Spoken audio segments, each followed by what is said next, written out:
নমস্কার বন্ধুরা, জয় হিন্দ। তো তোমরা প্রথমে এটা ভিডিও দেখো।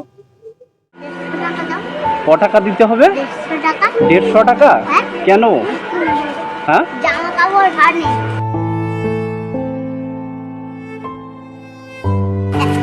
আমার 100 টাকা দাও, 100 টাকা দাও। তোমাকে 100 টাকা দিলে আর বোনকে 100 টাকা দিলে খুশি হবে? হ্যাঁ হ্যাঁ, হ্যাঁ। বাবা নেই তোমার? বাবা নেই। বাবা কি হয়েছে? বাবা হ্যাঁ, মরে আছে, ইস্কা চালায় মরে আছে।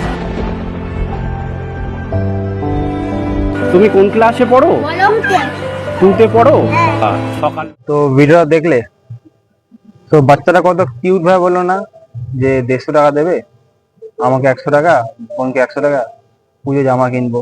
জামা হয়নি, কারণ বাবা এসে চালাতেন, মারা গেছেন।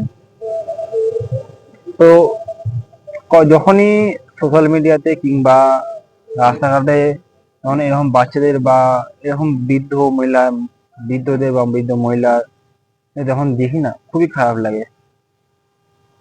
তো দেখো, প্রতিটা বছর আমরা তো পুজোয় এত আনন্দ করি, এত টাকা উড়াই, ঠিক আছে, এই রেস্টুরেন্ট ওই রেস্টুরেন্ট, সিনেমা, ঠিক আছে, দামি দামি জামা কাপড় কেনা, 500, 1000, 2000, তাও একটা না, 4টে 5টা করে।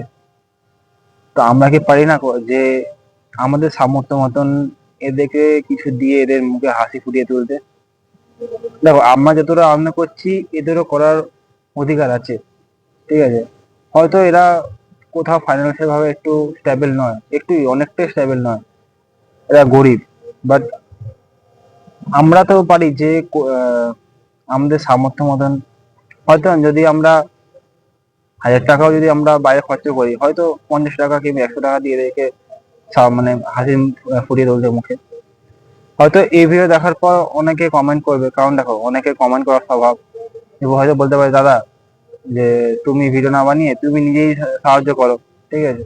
দেখো, আমি সাহায্য করি, আমি এখনো নিজেই ফাইন্যান্সিয়াল ভাবে স্টেবল নই, কারণ আমিও আমার যাবতীয় যে খরচা, জামা কাপড়, স্যান্ডো গেঞ্জি, ভিতরে আন্ডারওয়্যার থেকে আরম্ভ করে যত যা খরচা, ঠিক আছে, 10 টাকা চাইলে আমি আমার বাড়ির থেকে চাই, বাবা মার থেকে, কারণ আমি এখনো কোনো রকম কাজ করি না, ফাইন্যান্সিয়াল স্টেবল নই। বাট আজকে এখানে দাঁড়িয়ে যে ভিডিও যেখানে পোস্ট করছি, ইউটিউব এত বড় প্ল্যাটফর্ম দাঁড়িয়ে আমি কথা বলছি, যে যেদিনকে আমি ফাইন্যান্সিয়াল স্টেবল হব, আমি আমার সামর্থ্য অনুযায়ী এদেরকে নিশ্চয়ই আমি হেল্প করব। সে একজন হোক কি দুজন হোক কি 10 জন হোক কি 5 জন হোক, যাই হোক, ঠিক আছে। আজকেও দেখো, আজকে বলতে গেলে নিজেকেও আমিও মানে জানি যে 10 টাকার মর্ম কি। বাট আমার কাছে যদি 10 টাকা থাকে, আমি 5 টাকা দিই, ওদেরকে আমি 5 টাকা নিয়ে রাখি, ঠিক আছে। তো যেমন বলবো যে দেখো, পুজোতে এত আনন্দ করছো, ঠিক আছে, তো দেখো যদি তোমার সামর্থ্য অনুযায়ী তোমার 10 টাকা পাও, হয়তো 10 টাকা কিছু খাবার কিংবা হাতে 10 টাকা তুলে দাও, ঠিক আছে। তো তাতে ওরা একটু আনন্দ পাবে, ঠিক আছে। জয় হিন্দ।